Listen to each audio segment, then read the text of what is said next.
So I'm Renee. I'll go through who I am a little bit more here in a second, but our objective today is to figure out how to make you all less stressed out in an hour. So, go.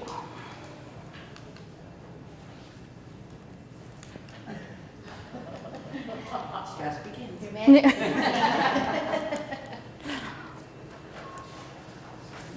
Let's try. There we go. Look, it's a thing. Okay, so we hear all the time about work-life balance. Just real quick show of hands, how many people actually think that that's a real thing that people experience ever in their lives? I think it's a real thing, I just don't think I have. Yeah, okay. Let me describe it. Yeah, so we'll come back to that. But who I am, so I do a lot of things. If you were in my last one, I mentioned that I have kind of a weird niche business, and this is it. So I'm a life and business coach. I'm a Reiki master and a teacher of that. I'm a maker, a designer, an artist. I do a lot of things. Wear a lot of hats. And so I know a thing or two about being stretched a little bit thin. So back to this idea, is balance even possible? And the truth is yes. It's just not what most people think of when they think of balance. See, slide says it. So this is the way most people see work-life balance. And this is why most people struggle to ever feel anywhere close to this idea of balance. Is that everything in their life gets equal attention. That they basically have it all together and they can do everything, they can be everything to everyone, and they're doing it flawlessly. There's no missteps. And so this is the definition that most of us, even though when we look at it like this, it's like, oh my God, no way. This is what most of us have in the back of our minds when we think about work-life balance. But the truth is that it's about everything getting appropriate attention. Not the same amount, that's impossible, but appropriate attention. It's about your focus being on what's important and meaningful to you, which is going to be different than what's important and meaningful to me, and that's okay. And it's about having the adequate time, energy, and resources to handle things when they don't go as planned. That's what balance feels like in real life, and for a lot of people, this even seems out of reach, but I promise it is possible. So the first real step is getting honest about where we are in this kind of field of balance and what's kind of throwing us off. So some of the signs of burnout, if you Googled some of these, it would also tell you that you have several other chronic illnesses. So if you are experiencing these, don't not go to the doctor because you saw this thing and it says you're burned out. But sometimes that stuff is not the result of some debilitating disease. It's because you're stressing yourself out. Everything from heart palpitations to gut issues to depression, anxiety. All of these things can be attributed to burnout sometimes. And they generally make it worse because when you are already feeling tired, burned out, and you start adding these other things onto the plate where you feel unhealthy, you feel emotionally worse, it makes it worse. It's like a big fun cycle of yuck. So this is where I think a lot of people get stuck. The idea of where does burnout come from? It's not from working long hours. There are many, many people who work an awful lot of hours that never get burned out. And that's because long hours in themselves are not what causes burnout. What causes burnout is being misaligned with what's important to us and how we're spending our time. That's what causes burnout. When we are doing things that don't feel actually important, that aren't in line with our values, when we are spending all of our time and energy on something that doesn't really even feel that important to us, when we like the idea of just being busy for the sake of being busy. We have, especially women, have turned busyness into a badge of honor. When somebody asks us how our life is, like how are things going? Oh, it's been busy. We hear that all the time, as if busy in itself is a good thing. It is a good thing if you're busy doing things that you enjoy, that you feel are important. Busy for the sake of being busy, what good does that do you? It just makes you tired. The other thing is unrealistic expectations. Going back to that first slide of what do most people think balance is. So if we expect that we are going to be all things to all people and do everything that needs to be done all by ourselves, we're constantly putting unrealistic expectations on ourselves, and of course we're going to feel burned out. So, do you feel off balance? Is it as bad as you think? I had a handout, and they are here in halfsies, so it was a double-sided printout, but when they made copies for me, they only copied half of it, which isn't super helpful in determining balance. So if you want this packet, which is actually, personally, I think it's a very good packet, I'm happy to collect email addresses and just email it to you, and what it actually does is walks you through sort of 9 life areas where you kind of grade yourself. Because honestly, things might not be as off balance as you think, or it may be a certain piece of your life that you're neglecting that's really causing that feeling of imbalance. But until we see it on paper, sometimes it doesn't really register with us. And what you do with this is you just go through and you don't think about it a lot, honestly, because you're going to try to talk yourself out of the answer you give. So if your initial reaction that your relationship with your spouse is right now a 3 out of 10, if you think about that too much, you're probably going to be like, oh, well, but he's such a nice guy, so I should put it out to like 7. Just go with your gut. You know, you have to trust that kind of initial reaction, because that leads to burnout too, when we just ignore those things. We lie to ourselves about those things and we just tell ourselves it's fine. That can contribute to burnout. So there is that. But there's also a pretty good chance that you know what is, at least have like an inkling of something's not right here. So we're going to go based off of that idea that you probably know what it is, and keep going. So we're going to skip this one that says, nobody raise your hand, so you don't know. But what do we do about it? What do we do when, like, if you take this evaluation and you see some area of your life is super lacking, or maybe they're all kind of down there a little bit, what do you do about it? We have to think about what balance is. So again, balance is everything getting appropriate attention. If something is not important to you, it doesn't need all of your attention, and you have to be okay with saying no to that thing. It's about doing work, doing life, basically, in a way that is important and meaningful to you. And this, a lot of times, goes in direct contradiction with what we've been told is supposed to be important and meaningful to us. We may be trying to live up to a certain expectation that really don't care about that. It's about being honest with what that is for you and kind of being okay with whatever that answer is.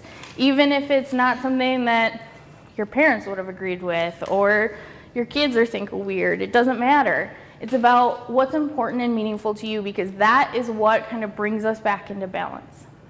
And then if you are all over the place with having time and energy, if you're focusing on things that are meaningful to you, you're going to have more energy for those things. You're going to get less tired doing things that are important and meaningful to you. It's just a fact. But sometimes we have to look at that resources piece. And we'll talk about that a little bit more coming up. But sometimes we need to look for things that can help us, and we have to be okay with actually saying, I need help. So again, in this wonderful packet you don't have is a thing that talks about values. I think most of us, if I said like, what are your values? You would be able to spout off some stuff, right? Whether it's family or hard work or whatever. But your values go a little bit deeper than that. And we don't spend nearly enough time thinking about what they actually are and what we value over what we've been told we're supposed to value.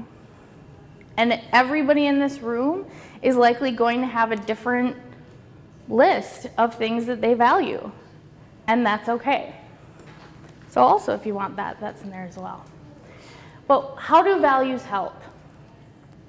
When we are living in a way that doesn't connect with our values, if your family truly is a deep value for you and you're spending all of your time working and you never get to see them, of course you're going to feel off. Every time that we live in a substantial way that's out of alignment with those values, we're going to feel off. It's not going to feel right, and it will lead to burnout. It also helps identify for us what's important. So you fill out this values thing, right? And you're looking at this list, and you start looking at your life, and you start thinking about all your commitments and all of your obligations and all of the stuff that you're spending your time on. You can look at that stuff and say, does any of this have anything to do with my values? Like, does this align with what's important to me? There's a good chance if you are feeling burnout that it doesn't. Or at the very least, something is getting way too much attention that should be directed somewhere that's a little bit more meaningful to you. It also helps us figure out when to say yes and no. This is for Wisconsin campground owners, so you are all Midwestern people, and you are probably all very nice.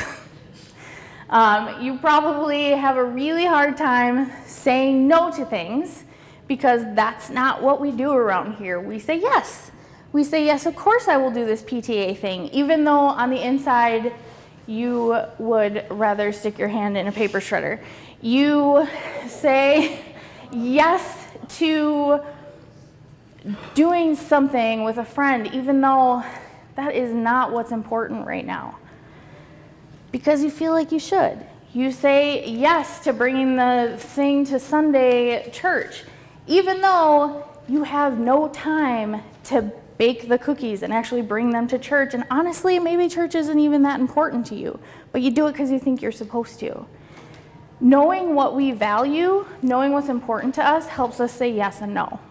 Because if like being involved in that PTA thing is really not that important to you, like you would rather actually spend time with your kid than be involved in that organization, it's a lot easier to say, no, I'm sorry. Like, I can't do that, I'm not interested in that, whatever. It's a lot easier to know that when you know you're saying no to something that isn't as important to you as something that you want to say yes to. There's kind of that cliche about every time we say no, we're saying yes to something else. And every time we say yes to something, we're saying no to something else. So when you say yes to working late, you are saying no to your family. When you say yes to being at that PTA meeting, you are saying no to whatever else that you might be doing. And as long as you're okay with what that no is, cool. It's when we're not okay with the no, when we're not okay with saying yes to something at the expense of something else. So it really starts with baby steps. It's not these big sweeping changes that, like, you don't walk out of this room and decide your entire life is going to be different based on this 1 hour-long presentation and the fabulous thing that you're going to get emailed to you. You take little steps. And actually in there, it kind of walks you through that process of deciding like, okay, this is the area of my life that's in trouble. Like it's triage, right? You pick which one is in the worst shape or that needs the most work, and you start there. And you just decide, okay, that's where we are. What can I do today? Like what's a change that I can make today, no matter how small, that can help this? So if you were to do this and you realize that maybe your spiritual side, which is actually really important to you, but you like never indulge in, is really lacking, like that can cause a big kind of riff in your heart. And so you're not going to be at Bible study every Wednesday and be at church every Sunday without fail because you attended this thing. But you may be able to say, I'm going to make it a point every single morning to get up and identify 3 things that I'm grateful for. Like that's a start, that's a baby step, that's something you can do. And then you keep building momentum, because that 5 minutes that it takes to be grateful, it's gonna do some good stuff, right, on the inside, but it's a win. And we humans only build momentum on wins. Like, you can be spurred on by failure.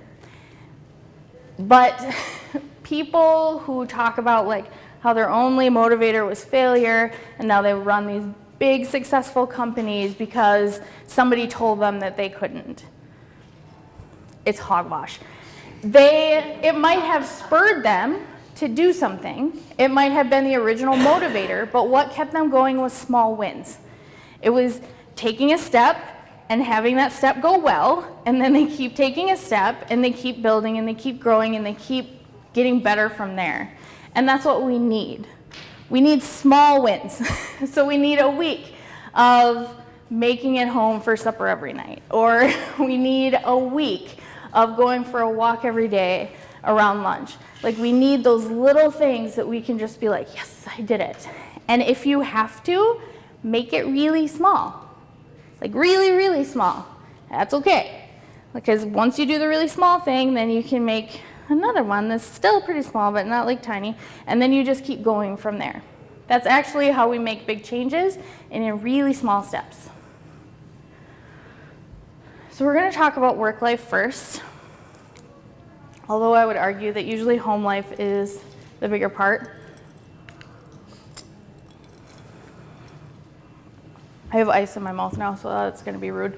The first step is separating who you are from what you do. As a business owner, I understand how deeply hard this is. But whenever we attach our worth or our identity to labels, whether it's business owner or mom or I don't know, whatever else you want to put in there. Whenever we do that, we make our identity something that can be taken away from us. Because if you lose your business, then what are you? If you only identify yourself as a soldier in the army when you are discharged from that army, what are you? I mean, you still were a soldier, but what is your life about now when you're a civilian? Whenever we attach ourselves to those titles, it puts us at risk of losing. And we know that. Whether we have ever thought about it before, we know that. And so this is when we become obsessive about keeping that title that we like. We will obsessively pursue success in business because if we fail, then who are we? And believe me that losing your sense of identity is a much bigger motivator, whether you know it or not, than actually losing your business. Because if you don't know who you are, that is like soul-crushing disappointment. So we need to figure out who we are outside of this. And knowing what's important to us, doing these kind of life balance things, understanding what our values are, help with this.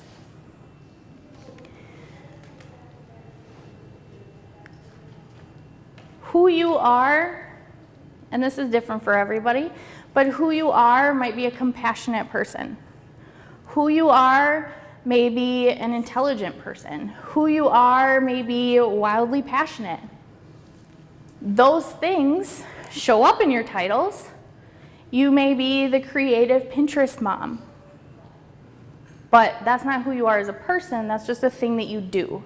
Titles are things that you do. You may be a dedicated business owner, but you are a dedicated person. You are loyal, you are hardworking. Those are things that make you who you are. A business owner is just the way that you do it. So here are some truths that I'm just going to lay on you, and you can take these in and let them sit in your heart for a while, but your worth is not determined by how much money you make. You would still be a passionate person, you would still be a creative person, you would still be a kind person, regardless of how much money you make. And as long as you attach your worth to that, you're just going to be in this cycle of constantly trying to make more, because otherwise, what are you worth? A mistake or a failure does not define who you are as a person. It just doesn't. It can definitely be a part of your story, but it doesn't change that you're a compassionate person, that you're a kind person. This is a hard one to swallow for business owners, but your business could go under and you would still be a worthwhile person. That wouldn't change. Sometimes success is not just dependent on how hard you work. You could work hard your entire life and not be successful. It's sometimes determined by how well you delegate. Because you can't do it all. You just can't. I'm sorry. You could be doing less and be getting more done. And I'll talk about that. But everything is not about more. It's not always about doing more. Sometimes it's about doing less and having more of an impact, getting more done, being more whatever fill in the blank is important to you. And if you just heard me read through this list and came up with 30 excuses in your head about why you are different from all of this stuff, that is just proof that you're too wrapped up in it. That you are so wrapped up in your own titles and identity seeking that you can't bear these truths. Because if these things are true and you don't know who you are, that's a scary thing. So what do we do about it, right? Spending some time getting to know yourself outside of that title. Like, it's okay to be proud as a business owner. It's okay to be proud of being a mother. It's okay to be proud of being a deacon at your church, or whatever it is that you kind of pride yourself on. That's all okay. But knowing who you are, knowing what those those words are that actually describe who you are as a person, that takes some time. And that takes some reflection, and that takes some sitting with yourself and being quiet and listening to that voice that you try to keep so busy so you can't hear it. Figure out what it is that makes you good enough outside of that title. And it may be something that you do as a business owner. Maybe you are the world's greatest mentor to your employees. That's something worth being proud of. It's okay to find that thing that makes you worthy or good that has nothing to do with any of those titles. One of the best ways to do this is to figure out how to volunteer. And for somebody who is stressed out and feels like they have no time for anything, the idea of adding some kind of volunteering to their plate is oh my God. But it proves sort of on like a real level to us that the world is bigger than us, that our world is bigger than our business, our work that we do every day, that there is more going on in this planet than the stuff that we're stressed out about. And there's nothing like working with an underprivileged child, or talking to a homeless person, or working at a shelter that'll put in perspective for you your business worries. Work smarter and kinder. Here's another one that we don't like to hear, especially if we have employees. But if you are miserable, probably so are your employees. Even if everybody is like putting on a happy face, you set that tone. And that is a really big pill to swallow, because that feels like an awful lot of responsibility, but that's the responsibility that we get when we become employers. If you want to be someone who provides a good work environment for their employees, you have to allow them to have a stake in it. And even if you're like thinking through your employees right now, and maybe you're in like this terrible space where you just think like, I have 30 of the worst people on the planet working for me right now, and like none of them can handle everything, and that's why I'm responsible for everything, because none of these people can do it. You need to do this. And if you get to the end and you realize that you really do have 30 of the worst people on the planet working for you, then you have some hiring to do. But honestly, people live up to our expectations. And so if you expect them to be dumb, if you expect them to not be able to handle things, that's what you're going to get. And so sitting down with your team and saying, this is where I am, guys. Like, I want you guys to have more responsibility. I want you to be more engaged in the success here. How do we do that? Like, what tasks could you guys do? Like, would you want to do? And then actually listen. Don't just ask them and then flush all their ideas down the toilet. Implement them. Do it. Try. And if they fail, if they do a bad job, you'll figure it out from there, but you have to give them the opportunity to prove that they can take on more responsibility. People can't prove to you that they're ready for more responsibility. We hear that all the time. It's a business cliche. I used to work in HR a long time ago. I know. We always say that, like the person needs to prove it. How do they prove it if they're not given the opportunity? And even if they fail, it doesn't mean that they're not ready. How they handle that failure determines whether they were ready or not. Learn with them. Give them grace. Give yourself grace. You have screwed up a number of times as a business owner. I know you have, because we all do. Give that same grace to your employees. Understand that if they make a bad customer service decision, like maybe you did lose a customer, but what's more important is that you may be able to develop that person to completely handle your customer service for you down the line, because they will learn from that failure more than they'll ever learn from you yelling at them. Whoops.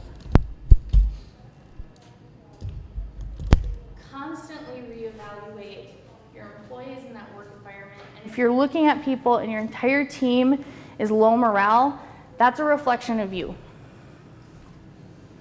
Your morale is probably pretty low, whether you want to admit it or not. And you can tell yourself, like, oh, I'm always so pleasant, I'm always so nice. People can feel that energy. Whether you're acting like you're in a good mood or not, people can feel it. And it brings them down. So maximizing your time. The first thing is batching work. Many of us, and I'm guilty of this as well, is we just run around like our hair's on fire. Right? We have all these things to do. No plan to do them. We just start chipping away at it and hope we'll figure it out along the way.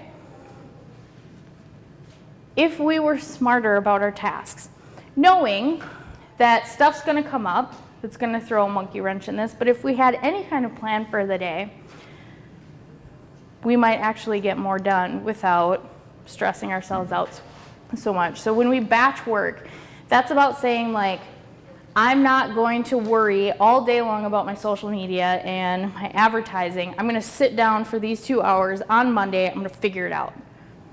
That's saying I'm not going to be tied to my email all day long. I'm not going to constantly check it. I'm going to check it 3 times a day, 9, noon, and 6, or whatever. Whatever that is for you, whatever those tasks are that you have to do all the time, every day, figure out how to connect them in small batches so that that time is dedicated. We hear all the time about multitasking. We hear people say like, oh, I'm such a great multitasker. Biologically, our brains cannot do that. It has enough going on. Your brain has to figure out how to keep you breathing. It has to deal with all your digestive stuff and keep your heart beating. That's about as much multitasking as it can do. So you can tell yourself that you're multitasking and doing all these things, but really you're not giving your focus to anything. And so batching your work, saying, I'm going to focus on this. If you're, let's say, filing, generally takes you, or bookkeeping, let's do that. Your bookkeeping takes you 10 hours throughout the week, spread out all over. If you said I'm going to do it Tuesday and Friday, you might be able to shrink that down into a 5-hour thing because you are focused on that, so that's the only thing you're doing. And I realize that as a business owner, that's very hard to do because we have to be everywhere all the time and we think that we have to be everything to everyone. But if we help develop our staff so that they can handle things while we're focusing on other things, this is real. This is something we can do. Setting limits for certain activities. Again, I understand that if you don't have staff right now that is capable of handling whatever fires may erupt, this feels impossible. But your goal then should be to develop somebody who can give you a night off every once in a while, who you can go home and shut your phone off and realize that they will come bang on your door if the place is literally on fire, but short of that, they can handle it.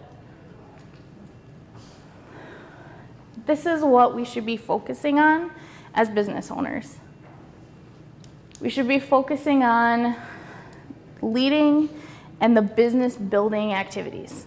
Things that actually are going to result in more money, which means more staff, which means more opportunity. That's what we focus on in business. So we should be focusing on whatever it is that brings us money, however it is that you generally find customers, that's a good place to focus. But there are probably even tasks within that you could assign someone else. Someone who may even enjoy it if you do not. I just did the thing on social media. If you don't enjoy social media and it takes you forever, find a staff member that loves doing it. I guarantee you have one. And teach them how to do it so they can do it for you and take that off your plate. That goes to the developing people. It's important that we spend our time trying to help other people be better for us. They may leave. Maybe they'll even go buy their own campground based on everything you taught them. But if we spend our time on developing people, those people will perform for us. And the ones that don't perform for us just need to go. And then you know that they need to go. Not that you just didn't manage them correctly. You know they need to go because you did everything you had to do. And then creating a positive environment. This is another one of those cycles. So we come in and we create that positive environment that emboldens our employees to be more invested in the place that they work. That helps them be better for our customers, which ultimately, right, helps our business. But it comes back to you. Because if you yourself are working with a bunch of people who are in a bad mood all the time, you're probably going to be in a bad mood too. It's a cycle. But you are the one that has to come in and make that change. Your employees can't do that for you. You can't just come in and tell your employees, like, everybody needs to be in a better mood now because you're all bumming me out. That's not how it works. You have to be the one that's like, I'm bumming everyone else out. I have to make this change. So this, I would argue, is probably the more important part. This is probably where most people struggle the most, even if we think it's like from a business perspective, we think like, oh, our work is really hard, and so that's where we're struggling. A lot of times it's what's going on at home that causes the struggle at work. So again, we go back to that idea of values. If you, like, knowing what you value helps you give the appropriate attention to those things. And if you really value your marriage, you have to give some attention to that. That has to come before the other things that you value less. If you don't, that's probably a conversation that you need to have. Not with me, with someone else, but but you need to know that, and you need to own that, because that says something. That should not be a constant source of stress for you if it's not something that even matters. And frankly, it would be real nice for the other person to probably know that they're ranking real low on your list. If it doesn't matter, it doesn't matter. So, like, I come from a family that was very, like, we always went to church, all of that stuff, good Lutheran family, like, I can make a casserole like nobody's business. But that's not that important to me. It's just not. But it would be easy to fall into that pressure of needing to be at church and needing to participate in all this stuff. Frankly, it doesn't matter to me. So I'm not going to waste my precious energy on it. I do my spirituality in a different way. So that's okay. If it doesn't matter, it doesn't matter. And it's okay to say, it doesn't matter. You have to get good at saying no to things that don't matter. And if you want to take this for a little bit of a ride, stop saying I don't have time. Because that is a real good excuse to hide a lot of things. Start saying it's not a priority for me. And see how that feels. And if you can say, like, yep, sorry, your PTA thing is not a priority for me, and you're like, yeah, it's really not, then you know you made a good choice. But if you're telling your kid, who is the light of your life, that you don't have time to help them with their homework, change that to your homework, helping you with your homework is not a priority for me, and see how that sits inside you. Like, that's a pretty substantial way to see what you really value. No more I don't have time. And it'll help you kind of understand what is yes and what is really no. And then this one, which, holy buckets, Midwest, this is going to be hard for all of us. I apologize for apologizing sometimes. I just ask my husband in the corner, he'll be like, why are you apologizing? I don't know, I'm sorry. We apologize for everything, all the time, but we don't need to. And we should stop apologizing for putting things that are important to us first. Because why on earth would you actually be sorry? You're not sorry. It's a good thing. This is one that many people struggle with, is the idea of communicating. No one is a mind reader. Like, we've all been in that situation where somebody just expected us to know something or expected us to know what they needed, and then they're mad at us, right, because we didn't deliver, and we're just standing there like, I had no idea. You're probably doing that to other people. You are probably the source of, like, how was I supposed to know that for someone else?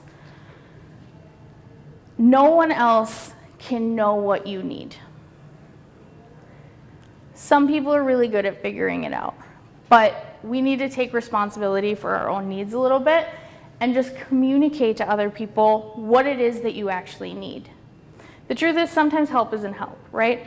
We've all been in that situation where somebody tries to help us and it's more irritating than it is helpful, but we never told them how to help. Like, they want to be helpful, they want to jump in, and so they just do what they think is going to be helpful. And then we're irritated with them for even trying. Like, had we just said, really, if you just took this thing off my plate, that would be amazing for me. Solves everybody's problems. You get the help you need, and then you're not irritated with this person who's trying to help you. Tell them what you need. And saying to someone else, whether it's your spouse or whatever, saying, this is what I need right now. This is what I need help with. And then you can be mad if they ignore you. Like, then you can be mad. But you have to realize that that person maybe can't give you the exact help that you want, but ideally a conversation would happen, right? Where there's some like give and take. Like, okay, I can't do this, but here's where I can kind of meet you in the middle, and hopefully we can figure that out. But none of that happens unless you open your mouth and say it. You can't expect them just to know. And then stop being that one that jumps in and helps without asking. Sometimes people don't need our help. Sometimes people don't want our help. But a lot of us have this like, I'm gonna save everybody and just jump in and save the day for everyone. She knows. She's just back there like, stop it. You're wasting a lot of time and energy. Ask them what they need. You know, say, is there a way that I can help you with this? The answer might be no, and then you can like go and focus on something that actually needs your time. Always focus on what you can do. Like if someone asks you for help, don't just say yes. If you can't honestly fulfill that or you don't really want to, don't just say yes. But don't focus on all the things that you can't do either. You know, don't just say, well, I can't do that. Instead say, oh gosh, I would love to be able to help you with this. Here's what I can do, right? I can't actually attend this PTA meeting, but here's a check for $25. Please go away. You know, focus on the solutions that you actually can do. So when we talk about outside of work, I say that that's most important. And when we get a little bit deeper, I would say that like the stuff that's going on in here is probably most important. Which a lot of people don't like to hear because they want to just think, well, if I just get the right organization system for my closet, it'll make my life or my mornings go faster and then everything else will work out. And really none of that will help as much as actually focusing on what's going on the inside. Newsflash here, people, you are the most important person to you, or at the very least, you should be the most important person. You have to take care of yourself. It's the idea of self-care. And we'll talk about self-care a little bit. It's not all like manicures and bubble baths. Darn. Yeah, I mean, it totally can be part of it, but it's not the only part. So nobody likes this, I understand. But if you're not here, if you have a heart attack because you have stressed yourself out, what does all of this matter? What is that legacy you're going to leave behind? One of always getting the bookkeeping done? Like, and if that is the most important thing in the world for you, then by all means leave that message behind.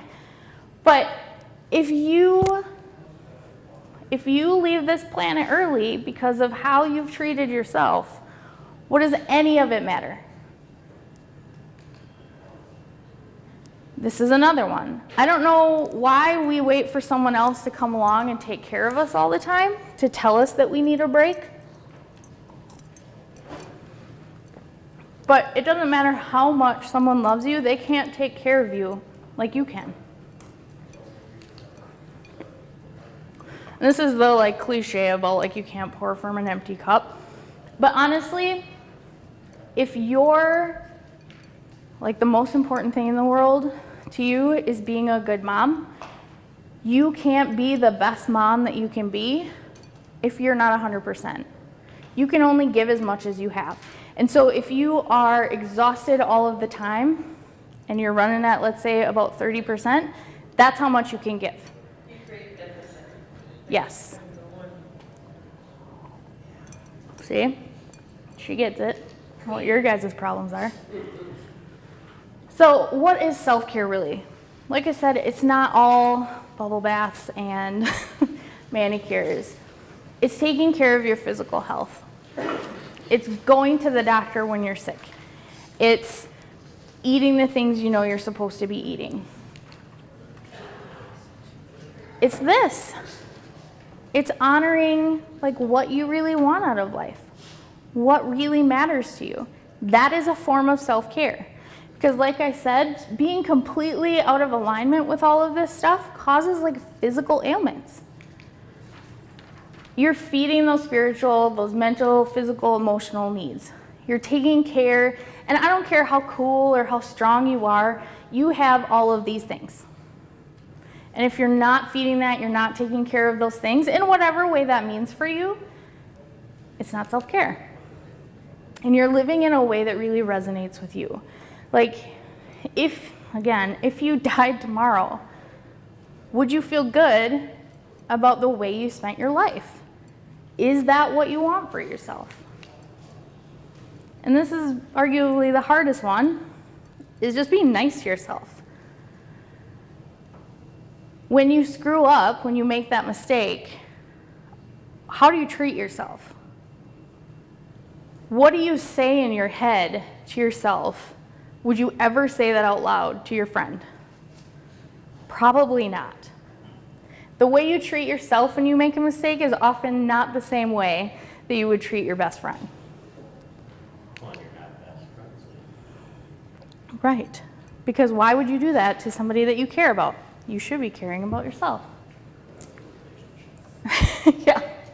So tips for self-care. I don't have any. Okay. Do something every day that's just for you. And this is like a muddy one because I know myself even, I can make something that's supposed to be just for me about somebody else. You know, like you'll go to get the comfortable shoes that you know you need, like your body needs them because you are dying.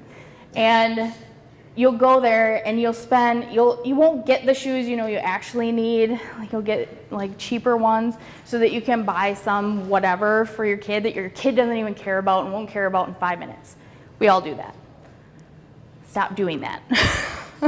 Like, it can be small things.